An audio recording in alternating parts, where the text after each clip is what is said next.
hablarles en esta mañana el tema titulado Al ritmo de la fe. Diga conmigo, la fe tiene ritmo. La única razón dada en la Biblia para fracasar es la incredulidad. Lo único que aparece en la Biblia que ya ha llevado a la gente al fracaso es la incredulidad. Y usted dirá, bueno, el pecado, la obediencia, la desobediencia, sí, pero la raíz del pecado es la incredulidad. La raíz de la desobediencia es la incredulidad. La raíz de todos los males de este mundo es la incredulidad. El pecado tiene su origen en la incredulidad. La desobediencia tiene su origen, ¿dónde? En la incredulidad. Vamos a leer en el libro de Marcos capítulo 6 verso 3 la escritura en esta parte. Yo quisiera que me la pongan en pantalla. Dice: ¿no es este el carpintero, hijo de María, hermano de Jacob, de José, de Judas y de Simón? Jesús regresó, él comenzó su ministerio, comenzó a hacer milagros, pero un día decidió darse una vueltecita por Nazaret. Cuando Jesús entró a Nazaret, escuchó estas palabras: ¿no es este el hijo del carpintero, hijo de María, hermano de Jacobo, de José, de Judas y de Simón? ¿No están también aquí con nosotros sus hermanas? Y se escandalizaban de él. Mas Jesús les decía: no hay profeta sin honra sino en su propia tierra y entre sus parientes y en su casa. Y no pudo hacer allí ningún milagro. Diga conmigo, no pudo. No es que no quiso, diga, no pudo. Yo no lo estoy diciendo, lo está diciendo la palabra. Dice que no pudo. No pudo hacer allí ningún milagro, salvo que sanó a unos pocos enfermos, poniendo sobre ellos sus manos. Y estaba asombrado de la incredulidad de ellos y recorría las aldeas alrededor, enseñando. Quiero que usted entienda lo que voy a hablar en este día. Si usted es un incrédulo, usted tiene una cita con el destino para fracasar. Le estoy hablando a personas creyentes también, pero muchas veces en el área de tenemos gigantes que se levantan para creer, para que podamos y nos convirtamos en gente incrédula. ¿Sabe cuál es uno de los gigantes? La religión. La religión es uno de los gigantes que se levantan para que no le creamos a Dios por más. Cuando a ti te enseñan y te dicen, no, porque a mí me enseñaron así y Dios se mueve así, fuera de ahí no se mueve. Muchas veces estamos impidiendo que Dios se revele a nosotros de una manera fuera de nuestros conceptos religiosos. ¿Cuál es el origen de la incredulidad? La incredulidad muchas veces nosotros creemos que tiene el origen en otro lugar. Y decimos, bueno, el que es incrédulo es porque no tiene fe. Pero el incrédulo también cree en algo. El origen de la incredulidad es un espíritu demoníaco que oprime a la gente para que la gente no sea libre y no le crea más a Dios.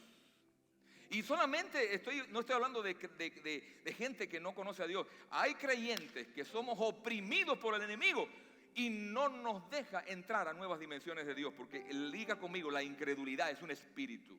Y ese espíritu los vamos a destronar en esta mañana en el nombre de Jesucristo. Diga conmigo, yo abro mi corazón, Señor. Y yo destrono el espíritu de incredulidad en mi generación. Yo declaro que la incredulidad no será parte de mi sistema de vida. Hoy me hago libre de todo espíritu que quiera influenciar mi familia, Señor, y que no me deje creerle más a Dios por más. En el nombre de Jesús. Hace algunos 7 años iba manejando y escuché una noticia que estaban dando por la radio de una señora musulmana allá en el Medio Oriente. Y esa mujer en el Medio Oriente dice que era musulmana. Usted sabe que los musulmanes tienen una fe en Mahoma, en Alá. Y esa mujer muere. Y cuando mueren, todo el mundo del barrio, todo el mundo de la ciudad le hacen su funeral. La mujer la entierran. Pero al tercer día, la mujer, estando en la tumba, la mujer se levanta, rompe la tumba y viene la familia y dice, ¿qué pasó? Y esta mujer dijo, tuve un encuentro con Jesús. Pues, ¿cómo con Jesús? Sí, Jesús, yo iba de camino al infierno y se me apareció un personaje blanco y ese personaje me dijo, yo soy Jesús, yo soy tu Salvador, yo soy tu Señor. Tu nación no conoce esto, pero yo quiero que a través de ti me conozcan a mí. Esa mujer se levantó, la gente la había visto con la boca cerrada y con los ojos cerrados y habían ido a su funeral. Ahora, ¿sabe qué pasó? Un pastor que conoció al esposo de esta mujer testificaba y decía, ¿sabe lo que tuvimos que hacer? nos tuvimos que ir de la ciudad cuando mi esposa testificó que Jesús la había resucitado y Dios la había levantado. Porque la religión donde nosotros estábamos, la gente de la ciudad decían que ella estaba mintiendo. Es la misma gente que fueron al funeral, que la vieron muerta, que la vieron. Ahora la mujer testifica de que Jesús se le reveló. Y lo que está haciendo Dios hoy en día a ese mundo musulmán, Dios se le está revelando por sueños, Dios se le está revelando por visión, Dios se le está revelando por milagro. Dios se está metiendo en ese mundo musulmán y se está revelando a ellos como Jesús, el Salvador del mundo. Y eso está pasando ahora mismo en el Medio Oriente. Pero ¿qué quiero decirles esto? Lo que quiero decirles que la incredulidad es un espíritu, porque esa misma gente vieron la mujer muerta y ahora la vieron resucitada y después dijo que estaba mintiendo. ¿Sabe por qué? La incredulidad es un espíritu que no te deja ver más allá. Y aunque tú veas, yo he conocido personas que Dios les ha sanado de cáncer. Allá en nuestra iglesia en Cuba teníamos una mujer, un hombre que Dios lo sanó de cáncer en la próstata, un hombre mujeriego, un hombre que andaba tenía su vida sexual desordenada. Dios lo sana del cáncer en la próstata. Cuando lo sana, al mes o a los 3 meses de estar sano, ya le estaba siendo infiel a la esposa otra vez con otras mujeres. Y él sabe y él testifica: Dios me sanó. Pero eso no trajo un cambio de vida en él, porque la incredulidad es un espíritu que te ata para no salir de tu estado y tu condición actual y creerle más a Dios. Te cierra los ojos a la gente para, aunque tengan evidencias físicas, la gente no lo cree. Hay muchas personas que han sido testigos del poder de Dios, pero hay algo que cierra, hay algo que te bloquea y que te limita. Yo quiero decirle en esta mañana, hay cosas grandes que Dios ha hecho en nuestra vida, y producto del espíritu de incredulidad todavía le estamos pidiendo confirmación a Dios. Ay, Señor, si eres tú, que me aparezca un hombre vestido de blanco con un sombrero negro, con una placa del carro que sea de Mississippi, terminada en 55. ¿Por qué? Porque Dios te habla y nuestro corazón se ha sellado tanto a no escuchar a Dios, producto de traumas, de experiencias, de frustraciones, de decepciones, aún hasta decepciones religiosas, que hemos sellado nuestra capacidad para recibir más de Dios. Diga conmigo, la incredulidad es un espíritu. Pero hay cosas grandes que Dios va a hacer en tu vida. En esta serie usted va a ser activado para provocar en su vida milagros, porque los milagros hay que provocarlos. Muchas veces usted y yo estamos acostumbrados A más B es igual a A más B, después viene la C, después viene la D, la E y la F. Y muchos de ustedes han padecido de enfermedades crónicas y ya usted sabe cuándo usted está a punto de entrar en una crisis. Primero me entra coriza. Después de la coriza me entra la fiebre, y después yo sé que después de la fiebre viene el vómito, y después del vómito tengo que ir al médico para que me pongan una medicina. Un ejemplo. Y después de la medicina estoy 3 días internado en el hospital y después me dan de alta. Ya usted sabe cuál es el ciclo de su enfermedad. Pero usted no ha decidido decir: este ciclo no se va a repetir, porque mi Dios es sobrenatural y yo rompo ciclos en mi vida. Porque cuando usted comienza a andar en ciclos, usted se convierte en una persona cíclica. Y la persona cíclica nunca sale adelante.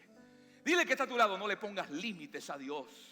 No le pongas límites a Dios. Muchas veces la costumbre nos hace ponerle límites a Dios y seguimos siendo enfermos crónicos. Seguimos con las mismas enfermedades, las mismas depresiones, los mismos temores, los mismos fracasos. Un día arriba, un día abajo, un día ahí más o menos, pero siempre estamos en el mismo lugar. Y lo más triste es que tenemos nombre de evangélicos, pero le hemos puesto limitación a Dios. Cuando tú le pones límites a Dios, no importa cuál sea el nombre de tu iglesia, estás bloqueado por un espíritu y necesitas romper para entrar a lo que Dios tiene para ti en nuevas dimensiones y nuevas temporadas en tu vida. Amén. ¿Alguien puede decir amén? La fe se fortalece de todo aquello a lo que nosotros le ponemos atención. Cuando tú tienes fe, todo suma. Pero cuando tú no tienes fe, aún lo que crees que tienes, terminas perdiéndolo. ¿Alguien le ha experimentado así? Porque la fe y la incredulidad atraen cosas. Yo quiero hablarles en esta mañana de 3 posturas que tiene la fe, 3 posiciones de tu fe, y 3 posiciones que en el transcurso del tiempo, como la fe es algo que está en movimiento, tiene que estar siempre en ascenso. La primera postura de la fe que quiero hablarles en esta mañana es mantenerse. Diga conmigo, mantenerse. El apóstol Pablo hablaba y decía, mantengamos firmes sin fluctuar nuestra profesión. Mantengámonos firmes, mantengámonos firmes. Y siempre hablaba de mantenerse. Ese es el primer paso de la fe, mantenerse. Cuando tú te mantienes firme a pesar de la presión del grupo, de la presión de una enfermedad, de la presión de una crisis, de la presión de X motivos o situaciones que te oprimen, hay un punto donde tú te mantienes en la fe. Y tú dices, ¿hasta dónde voy a aguantar? Pero hay un momento cuando la fe comienza a mantenerte a ti. En el año 1932, aquí en los Estados Unidos, se elevó el globo, o la nave aerostática más grande de la historia. Son esas naves que son infladas con helio y suben. Y cuenta la historia que cuando los trabajadores estaban tratando de amarrar esa nave a los puntos, a las anclas en el piso, comenzó a soplar un viento fuerte y una tormenta comenzó a invadir el área. Era tanto el viento que el viento tomó la nave desde abajo y comenzó a sustentarla y a levantarla. Y los trabajadores que estaban, algunos se quedaron amarrados de los cables y se fueron junto con la nave y todo para arriba. Ya cuando tenían cierta altura, comenzaron a soltarse y yo para arriba no voy. Unos se les partieron las piernas, otros se les partieron los brazos, clavículas, de todo hubo en ese. La historia guarda ese evento. Pero me llama la atención que hubo un trabajador que se quedó prendido a ese cable. Dice que la nave subía y subía. Y ese hombre estaba prendido y todo el mundo estaba abajo, la prensa, la televisión. Vamos a ver cuánto aguanta, está agarrado ahí. Vamos a ver cuánto soporta porque sus manos tienen que rendirse. Y dice que pasaba 1 hora y el tipo seguía todavía colgando. 1 hora y media, el tipo colgando. 2 horas, ¿qué está pasando? No se tira, no se cae, ¿qué aguante tiene? A las 2 horas y media lograron bajar la nave con su trabajador. Cuando llegó abajo, lo primero que le preguntó a la prensa, ¿y tú qué hiciste para soportar? Enséñame las manos. Dice, no, las manos hay unas cuantas heriditas, pero nada grave. ¿Qué hiciste? Dice, el asunto es que yo tenía cable de sobra y lo que hice fue me enrollé el cable en la cintura y disfruté el viaje desde arriba. Y cuando estaba escuchando esto, el Señor me decía, ¿sabe? Muchas veces cuando tú decides mantenerte firme en la fe, aunque tú no entiendas por qué, llega el momento en que hay un switch, un cambio, y es la fe la que te sostiene a ti. Y tú vas a decir, pero ¿cómo me he sustentado? En medio de esta crisis, en medio de este dolor, ¿cómo he podido sobresalir? En medio de esta decepción, ¿cómo he podido salir adelante? Es porque la mano de Dios ha estado debajo, porque Dios es sobrenatural. Cuando tú fallas en creer, Dios sigue siendo fiel, Dios sigue siendo bueno, Dios sigue siendo tu papá, tu Señor. Pero la religión ha convertido a Dios más en juez que en padre. Pero quiero decirle en este día, Dios es más papá que juez. Porque quiero comenzar y hablarle en la segunda etapa de la fe, que es caminar. Diga conmigo, caminar en fe. Dice que Josafat un día se levanta por la mañana y él ve cómo mensajeros le habían dicho, tienes todo el campamento rodeado de enemigos, de sirios, de gente que viene por del otro lado del mar y una gran multitud viene a atacarte. Pero me llama la atención que Josafat hizo algo que me ayuda a caminar en fe. Dice que él se levantó y dijo, Señor, voy a mencionar las mismas palabras que mencionó Salomón cuando estaba en este mismo lugar que estoy yo. Salomón había rendido y había consagrado el templo a Dios. Él estaba en ese templo otra vez, a cargo de ese templo. Y cuenta la palabra que cuando vino el enemigo, él echó mano de la palabra que el mismo Dios le había dado a Salomón para decirle. Dios le dijo a Salomón, le dijo, siempre mi presencia estará sobre esta casa llegue la pestilencia, la calamidad, el dolor, el problema, las angustias, yo siempre estaré con esta casa y pasarán los años y siempre seguiré estando sobre esta casa. ¿Sabe qué hizo él? Él se apropió de esa palabra y dijo: Señor, yo estoy en el mismo lugar que estuvo Salomón, así que la promesa de Salomón es mi misma promesa. Muchos de nosotros hemos dejado de caminar en victoria en nuestra vida porque la fe tiene que ser activada.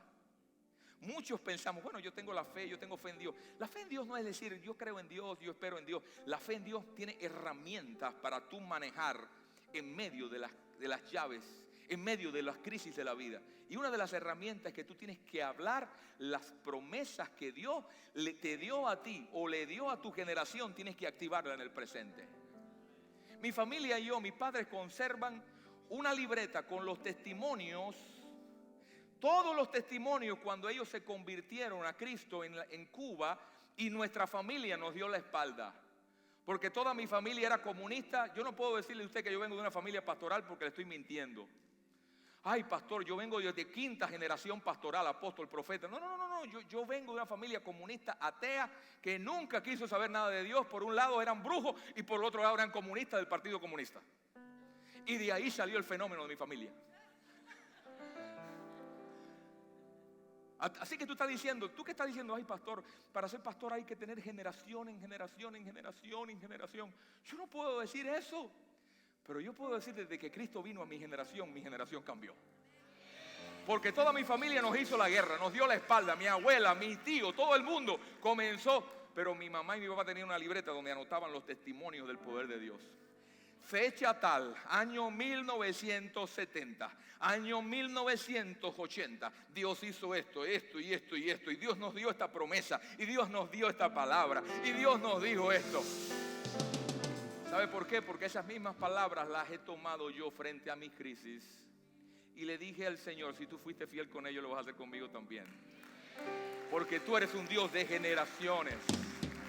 Cuando te llegue la crisis, tienes que echar mano de las promesas de Dios. Ponla en el espejo, ponla en tu casa, muévete con ellas, en el carro, grábalas.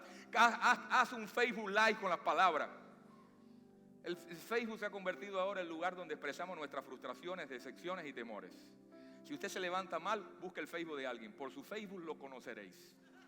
Sí, usted conoce a la gente por el Facebook. Cada vez que viene alguien que se quiere conectar al Ministerio de Alabanza, le voy a hacer un secreto. Yo busco el Facebook, yo busco el Instagram. ¿Qué habla? ¿Qué dice? Cuando no te da acceso al Instagram, cuídate, peligro, danger, porque hay algo que no quieres que tú veas. Porque por el Facebook, por las redes sociales, tú conoces a la gente. Cuando la gente está deprimida, todo lo pone ahí. Cuando la gente hace una locura, todo lo pone ahí. Todo lo ponemos en las redes. Todo. ¿Por qué? Porque es la expresión para desahogarnos. Desahógate en la presencia de Dios. No te desahogues en Facebook, porque en Facebook ningún seguidor de los que tiene te va a poder sacar adelante. Hebreos capítulo 11, verso 8. Por la fe a Abraham, siendo llamado, obedeció para salir del lugar que había de recibir como herencia, y salió sin saber a dónde iba.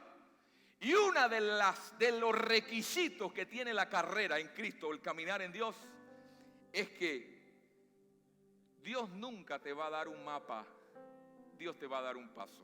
Abraham no le dijo: Señor, te voy a seguir. Si tú me dices que salga de la tierra, yo voy, pero necesito saber si tengo seguro médico. Tú sabes que mi esposa va a parir y yo tengo un hijo, y yo voy a tener un hijo, y yo quiero que tú me asegures que voy a tener seguro médico para él. Abraham no le dijo: Señor, acomódame un hotel, que cuando yo llegue a tal ciudad tenga un Uber, al menos un Uber que me esté esperando, y me monte ahí y me lleve al hotel, a un 8 aunque sea, Señor, un 8. Dice que la palabra dice: por la fe Abraham salió sin saber a dónde iba. Porque muchos de nosotros, para dar pasos de fe, le pedimos a Dios confirmaciones y reconfirmaciones. Y más cuando se trata de negarnos a nosotros mismos a hacer algo. Decimos: Señor, confírmame. Pero dice: por la fe siendo llamado, obedeció para salir del lugar. Eso se llama caminar. Diga conmigo: caminar. Porque en Dios no te va a dar un mapa un día para caminar. Dios te va a dar un paso. Diga conmigo: un paso. Y cuando tú des un paso, entonces Dios va a asegurar el otro paso. Y cuando comiences a dar muchos pasos, vas a ver que Dios ha estado contigo siempre y que Dios no te ha dejado. ¿Alguien puede decir amén? Amén. Sigamos las huellas de Abraham. Abraham puso huellas, dejó huellas para que nosotros camináramos encima de ellas. Una de las huellas fue la huella de la obediencia. Él obedeció. Y hoy nos cuesta un trabajo obedecer. Cada vez que Dios te dice algo, dice, ay Señor, yo necesito una confirmación de esto, Padre. Porque tú sabes, Padre, yo lo he dejado todo por ti. Y usted sabe que yo no me merezco esto, Señor. Empezamos a argumentar con Dios. Por eso la fe no te funciona. Por eso nunca has podido alcanzar una victoria en tu vida. Y las victorias que tienes las pierdes. Porque siempre queremos negociar con Dios. Mira, amigo, en esta mañana Dios no es tu sirviente. Él es el Señor. Él es Dios. Segunda huella que dejó Abraham fue la huella del peregrinar. Él salió sin saber a dónde iba. Él salió y dice, no sé a dónde voy. Y la tercera huella que dejó fue la huella del sacrificio. Dice, por la fe habitó como extranjero en la tierra prometida. Dice que, Hebreos 11:17, por favor. Por la fe, cuando fue probado, ofreció a Isaac. Y el que había recibido las promesas ofrecía a su único hijo. Diga conmigo, por la fe. Único hijo significa que todo lo que él tenía lo tenía que dar. Y dio a su único hijo, el hijo de la promesa, el hijo que le habían dicho Dios que le iba a dar. Se cumplió, dice que obedeció. Pero yo quiero que usted entienda en esto. Cuando tú le das algo a Dios, no es un sacrificio, es una honra. Porque no he visto a nadie que le haya entregado algo a Dios que Dios no le haya devuelto el doble y el triple. Cuando mi esposa y yo decidimos seguir a Cristo y servir al Señor cuando teníamos 15, 16, 17 años, nosotros sabíamos a qué nos estábamos exponiendo, pero nosotros decidimos por fe decirle, Señor, si esto le funcionó a mi generación pasada, Señor, que me funcione a mí. Y comenzamos a depender de Dios y han pasado ya 29 años de matrimonio. La gente nos ve en Facebook y nos dice, ay, no parecen ser abuelos. Y somos abuelos ya. ¿Por qué? Porque la dependencia de Dios aún detiene el proceso de envejecimiento. Dile al que está a tu lado, te vas a ver más joven. Te vas a ver más joven. Te vas a ver más joven. Porque la obediencia a Dios, lo que tú le entregas a Dios, hace que se conserven, se alarguen tus días. Mira, muchachos jóvenes que están acá, si ustedes quieren ver promesas de Dios cumplidas en su vida, ofrézcanle a Dios su juventud y ustedes van a ver cómo Dios le va a dar más juventud y le va a dar más bendición a ustedes. Amén. Diga conmigo, el sacrificio no es sacrificio, es honra. Y la última etapa en la vida, en la fe, es la etapa de correr. Segunda de Timoteo 4:6 dice, porque ya yo estoy para ser sacrificado y el tiempo de mi partida está cercano. He peleado la buena batalla, he acabado la carrera y he guardado la fe. Diga conmigo, acabar la carrera. La carrera es como si usted hiciera un zoom out de su vida. Muchas veces nosotros describimos la carrera como un evento en nuestra vida. Tal vez cometiste algunos errores en tu vida, decepcionaste a gentes, traicionaste a personas, defraudaste a personas, pero esa no es tu carrera, esa es parte de tu carrera. Tal vez el mundo te catalogue como una parte de tu carrera, pero la carrera no es, la carrera es saber llegar, no es llegar primero. Cuando tú le dices, Señor, yo sé en quién ha creído, enséñame a correr, tú vas a comenzar a dar pasos de fe y vas a saber, Señor, mi carrera es saber que voy a llegar al propósito que tú tienes para mi vida. Hay gente que se muere sin conocer el propósito de Dios. Eso es morirse sin acabar la carrera. ¿Por qué? Porque no descubrieron su propósito. Pero lo primero que tú tienes que aprender es descubrir el propósito para llegar y cumplir la carrera. ¿Cuál es el propósito de Dios para tu vida? Que tú le honres, que tú le sirvas, que tú comiences a involucrarte en su propósito. Y entonces vas a ver cómo vas a terminar la carrera en bendición. Dios te va a dar riquezas, Dios te va a dar bendición, Dios te va a dar multiplicación, Dios va a suplirte. No vas a morir joven, no vas a morir de una muerte prematura. Vas a ver la mano de Dios y en medio de la crisis vas a salir adelante porque descubriste tu propósito. Porque el premio no es quien llegue primero, el premio es el que llegue a la meta. No importa si llegaste de último, es llegar. ¿Por qué? ¿Por qué hablo de carrera? Porque ese es el ritmo de la fe. Mantenerme, caminar y correr. Dice la palabra que al principio, antes de la fundación del mundo, dice que el Espíritu de Dios se movía sobre las aguas. Cuando algo se mueve mecánico, ya no es del corazón. Pero cuando algo se mueve porque Dios lo mueve, es porque tiene un ritmo. Yo quiero decirle a personas acá, tal vez tu fe haya perdido un ritmo. Tal vez tu fe un día tuvo un ritmo, pero dejaste de hacer algo. Mi esposa y yo hemos experimentado en nuestra vida que cada vez que nuestra fe se detiene es porque hemos dejado de hacer algo. Cada vez que hay algo paralizado en nuestra vida, que no sale adelante, algo que no se destraba, es porque hemos dejado de hacer algo. Por ejemplo, decidiste un día confiar en Dios y decidiste decir, bueno, yo voy a pelear mi victoria. Voy a venir los sábados en la mañana a las 6 de la mañana a creerle a Dios. Voy a comenzar a servir. Paraste de servir y comenzó la crisis. Dios permite la crisis para que le busques. Pero te voy a decir algo antes de terminar. La crisis no es la que te encuentra con Dios. El mundo está lleno de gente en crisis. El mundo está lleno de gente llorando. Y Dios está estático. No pasa nada. Muchas de tus oraciones han sido oraciones que has venido delante de la presencia de Dios, Señor, a decirle, Señor, ¿por qué me hicieron esto? Yo no merezco esto. Yo soy muy bueno. ¿Qué daño le he hecho yo a la vida para pasar esto? Y Dios en silencio. No pasa nada. Porque el punto de encuentro con Dios es la crisis, pero el punto de tu milagro es la fe. Tal vez tu relación con Dios se ha basado solamente en tu crisis. ¿Cuántos llegaron aquí a la iglesia por medio de una crisis? A ver, yo quiero ver las manos. Todos venimos a Dios por una necesidad. Llega el momento en que te defraudó el hombre, te defraudó la religión. El médico te dice, no puedo hacer nada por ti. Te dijo el experto, bueno, hasta aquí yo llegué. Ese es el punto de la necesidad. Y en el punto de la necesidad es donde nosotros decidimos buscar algo.